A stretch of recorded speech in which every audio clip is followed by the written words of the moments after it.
네, 오늘 말씀은 사도행전 1장 1절에서 11절까지의 말씀입니다. 요절 말씀은 1장 8절 말씀, 오직 성령이 너희에게 임하시면 너희가 권능을 받고 예루살렘과 온 유대와 사마리아와 땅끝까지 이르러 내 증인이 되리라 하시니라.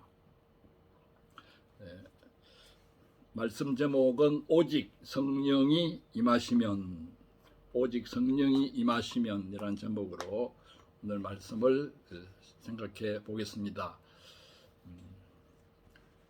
오늘 본문 요절 말씀은 사도행전 전체의 요절 말씀이라고 해도 과언이 아닙니다.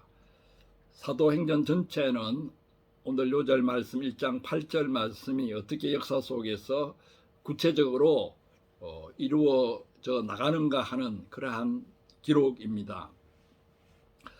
사도행전 후반부는 로마 황제 네로가 다스리던 시대를 가리킵니다. 그 시대에 이루어진 일들이 기록되어 있습니다. 사도행전이 좀 더 이어졌다면 바울이 네로 황제 앞에서 재판을 받는 광경도 기록되었을 것입니다.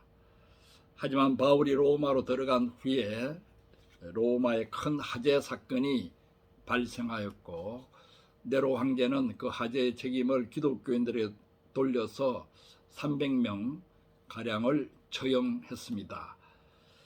그런 역사의 와중에서 사도행전은 더 이상 이어지지 않았습니다.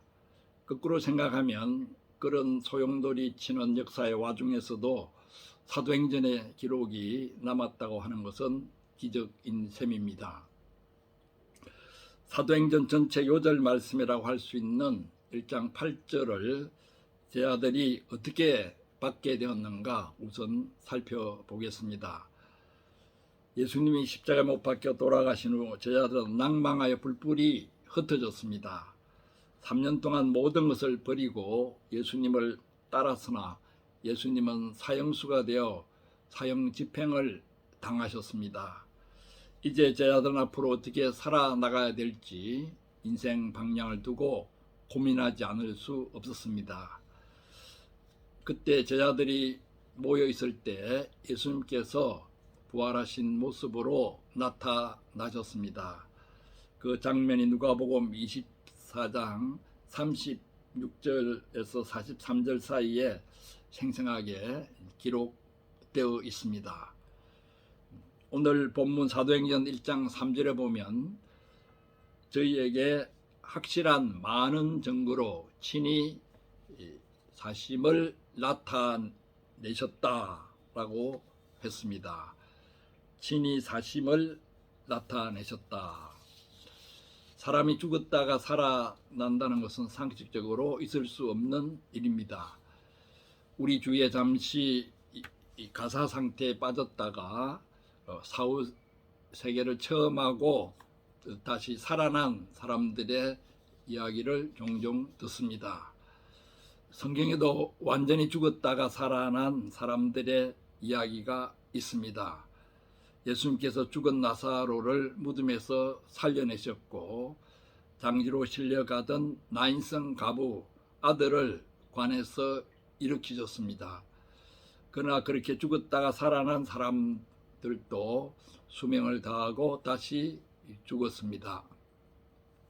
점점 과학이 발달하면 시체를 냉동시켜 두었다가 먼 훗날에 다시 살려낼지도 모릅니다. 그렇다고 하더라도 그 사람은 또 다시 죽고 말 것입니다. 어떤 비참한 사고로 죽게 될 때에는 시체를 보관할 수도 없습니다. 그러나 예수님은 전혀 다른 몸으로 다시 사셨습니다. 다시 죽을 수 없는 영화로운 몸으로 사셨습니다. 친히 사심을 나타내셨다라는 말은 단순히 죽었다가 다시 살아난 사실을 증명해 보였다는 뜻이 아닙니다. 어떤 몸으로 다시 사셨으며 다시 살아난 의미가 무엇인지에 대해 세세히 설명하셨다는 뜻입니다. 한두 번 그런 현상이 있었으면 제 아들은 예수님을 사모한 나머지 유령 체험을 하는 줄 알았을 것입니다. 하지만 확실한 많은 증거로 40일 동안이나 예수님의 12 제자에게 나타나셨고 부활의 의미를 새겼습니다. 그것을 목격한 사람들도 예수님의 12 제자에 그치는 것이 아닙니다. 고린도전서 15장 4절에서 6절을 보면은 500명 이상이 목도했다고 했습니다. 이것이 기독교가 다른 종교와 철학과 확실히 구별되는 점입니다. 어떤 종교의 교주도 죽었다가 영원히 죽지 않는 몸으로 다시 살아난 경우는 없습니다. 사이비 교주들은 예수 흉내를 내리고 온갖 거짓말을 늘어놓으며 사람들을 등쳐먹기에 여념이 없습니다. 부활하신 예수님께서는 제자들에게 특별한 분부를 하셨습니다. 예루살렘을 떠나지 말고 내게 들은 바 아버지의 약속하신 것을 기다리라. 여기서 아버지의 약속하신 것이란 무엇을 말합니까? 5절에 그 구체적인 내용이 나와 있습니다. 아버지의 약속하신 것은 바로 성령의 세례입니다. 요한이 물로 세례를 주었으나 너희는 몇 날이 못되어 성령으로 세례를 받으리라. 처음 교회에 나오기 시작한 분들은 성령으로 세례를 받는다는 말이 무슨 뜻인지 잘 알기가 힘듭니다. 이해하기 힘들기는 오래 교회를 다닌 신자들도 마찬가지입니다. 우선 성령에 대해 간단히 설명을 드리겠습니다. 흔히 성부, 성자, 성령을 가리켜 삼위라고 합니다. 그 삼위가 일체를 이루고 있다고 해서 삼위일체론이라고 합니다. 삼위일체를 설명할 때 대개 역할론이나 작용론으로 설명을 합니다.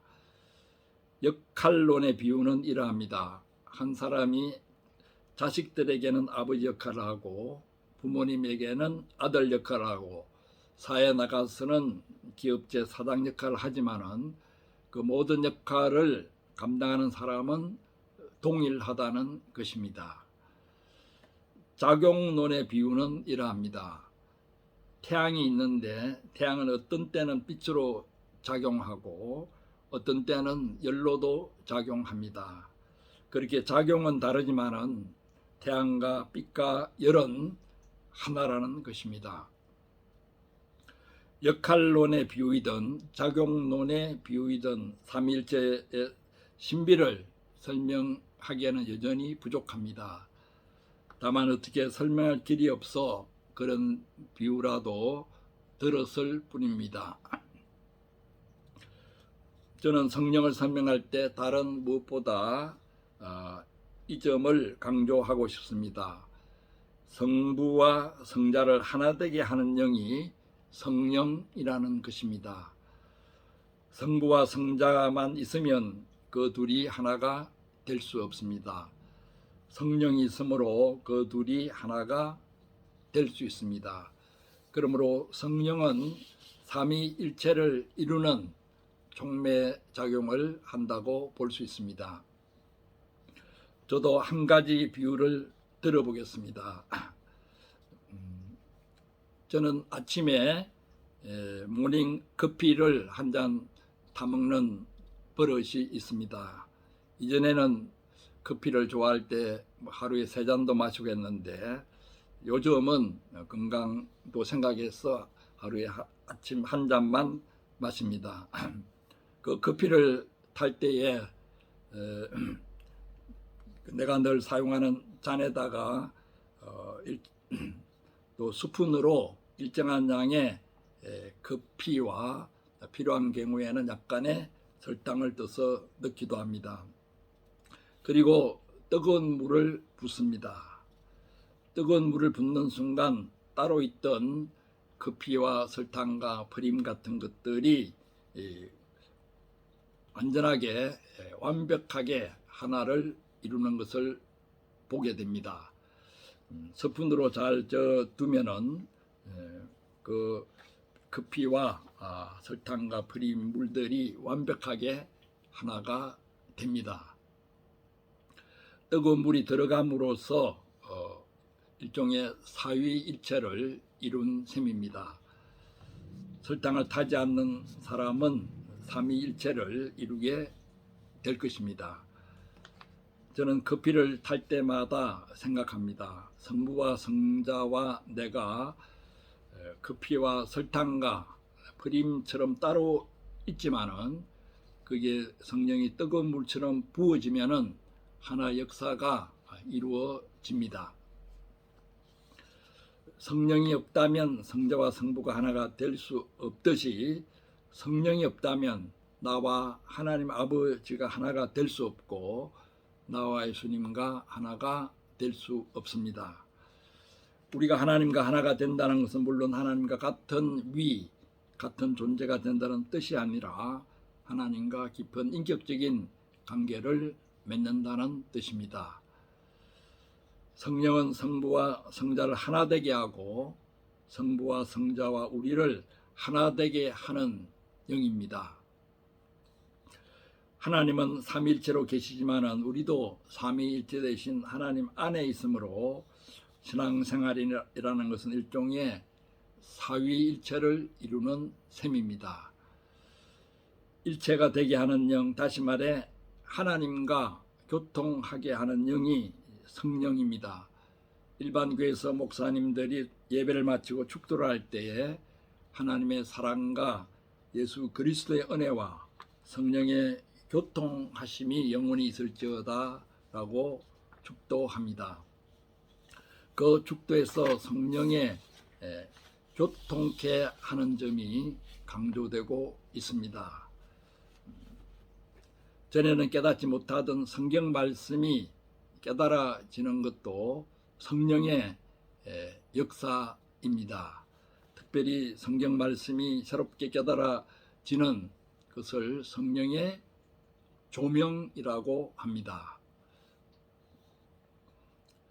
어떤 흉악한 범죄자가 감옥에 있는데 어느 전도사 부인이 꾸준히 편지를 써서 전도를 했습니다. 누가가 데오빌로에게 길고인 편지를 썼듯이 그 전도사 부인도 그 제수에게 길고인 편지를 써서 전도를 했습니다. 처음에는 반발하던 제수도 마침내 그 전도사 부인의 성의에 감동을 받고 기도를 하게 되었습니다. 지금부터 성경을 읽으려고 합니다.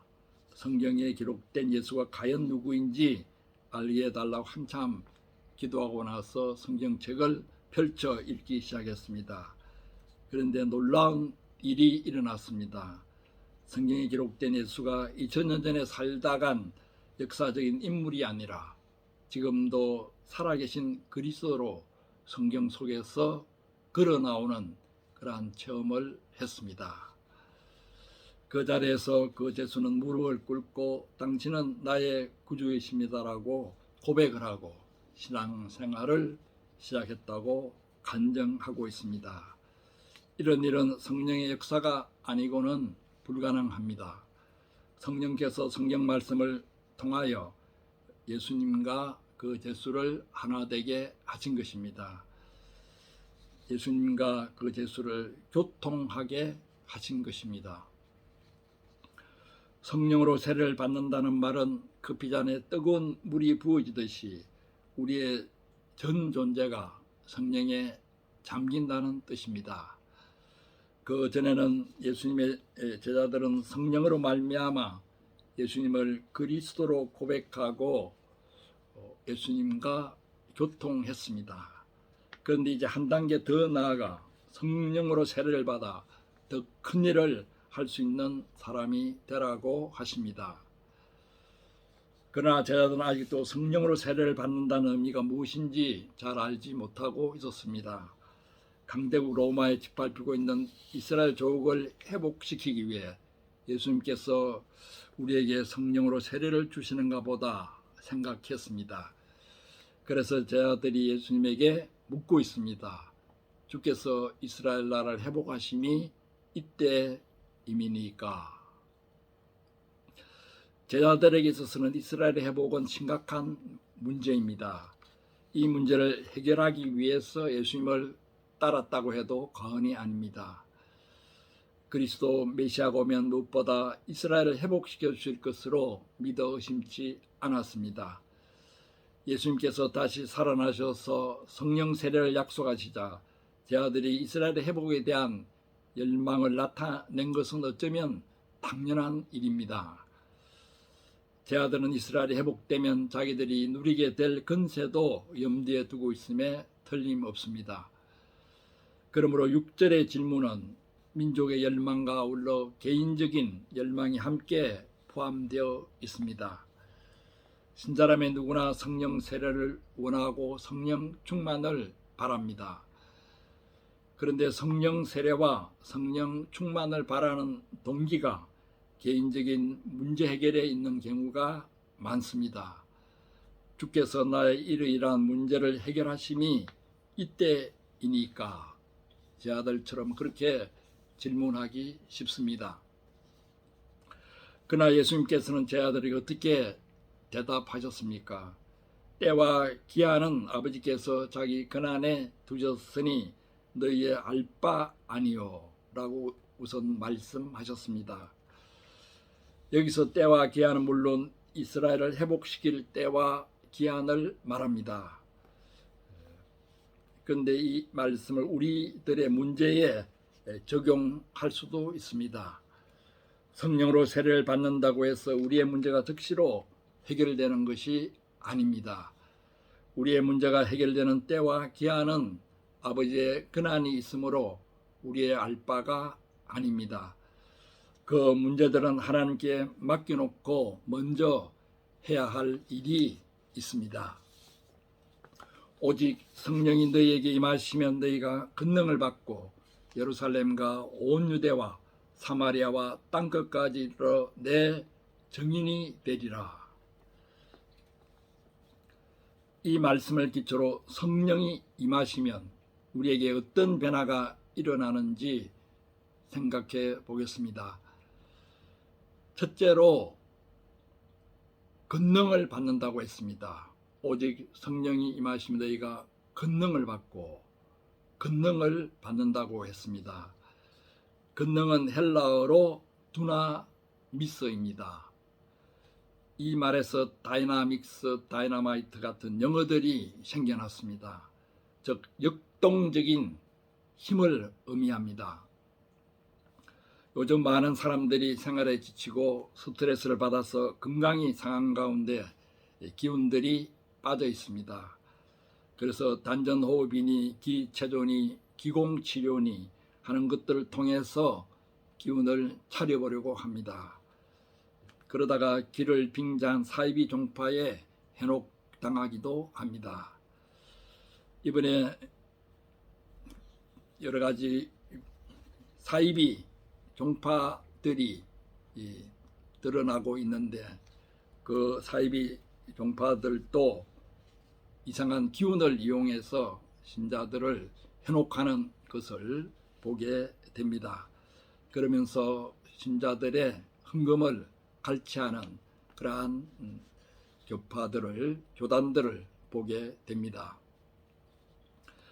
그 이상한 기운을 이용해서 신자들을 현혹하는 집단에 교수, 변호사, 의사 등등 소위 지성인이라고 하는 사람들도 속해 있는 것을 볼 때에 정말 경계해야 되고 미혹되기 쉬운 시대에 살고 있다는 것을 절감합니다. 지성인일수록 머리만 복잡하고 기운이 없으니까 오히려 그런데 더욱 현혹되기 쉽습니다.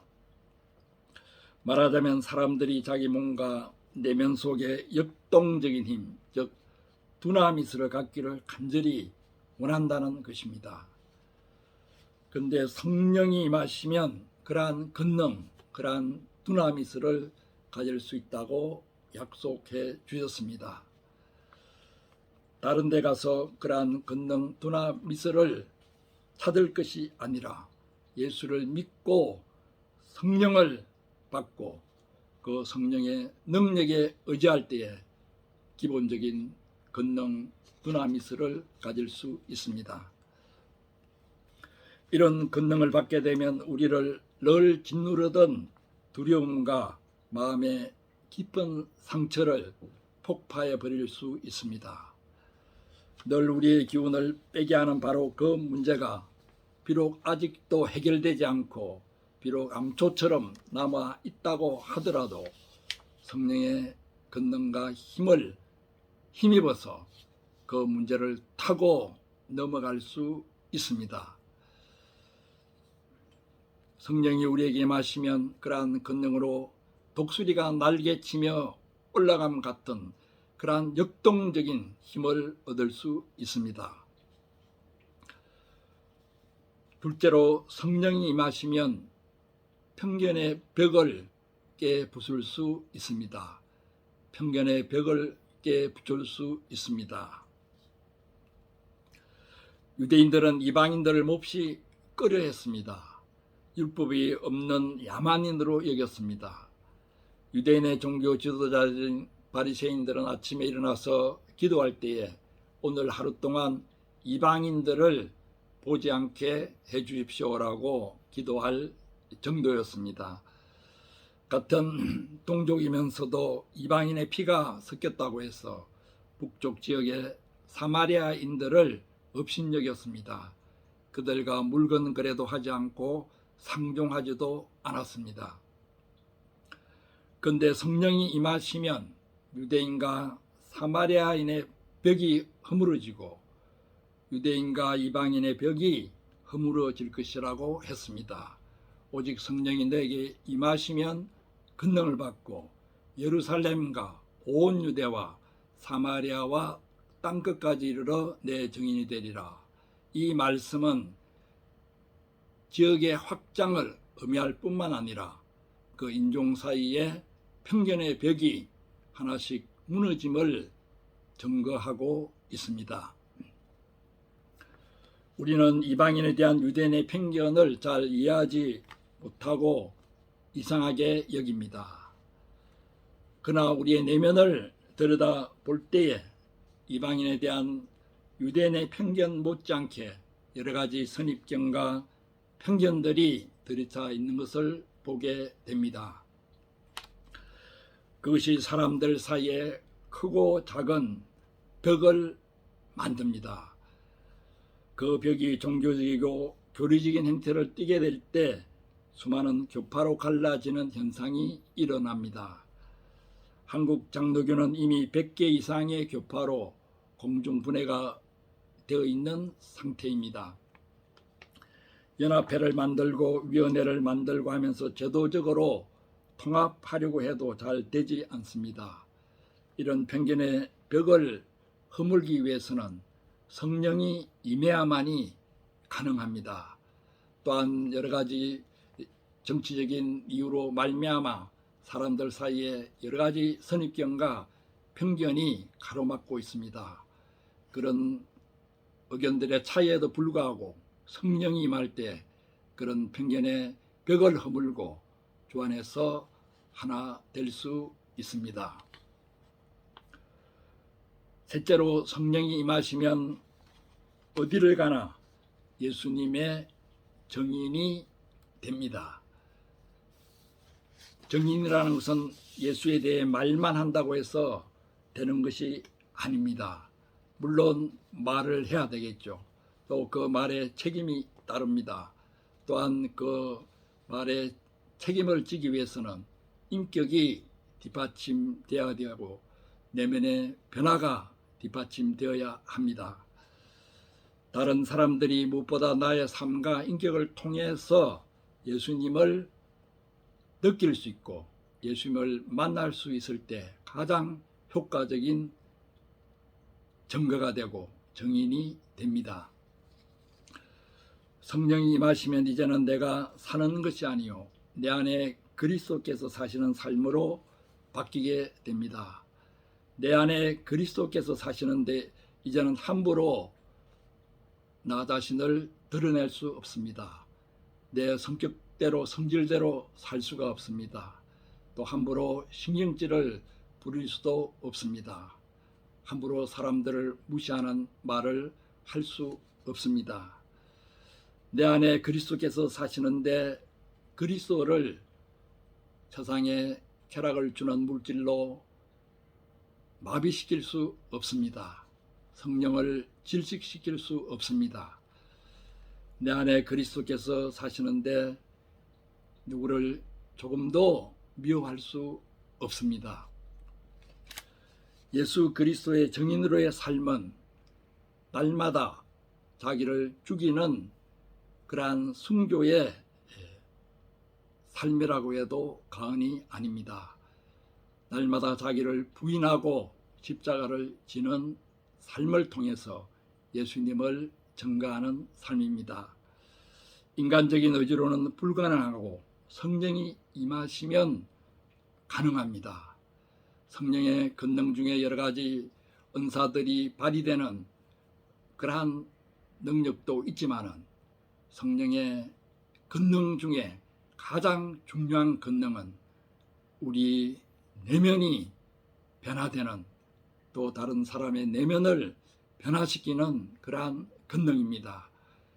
성령의 열매, 사랑과 희락과 평과 오래 참음과 자비와 양성과 충성과 온유와 절제의 이러한 내면의 열매들을 통해서 그리스도를 나타내고 그 내면의 변화를 통해서 그리스도를 증거하는 삶이 성령이 임할 때 가능합니다.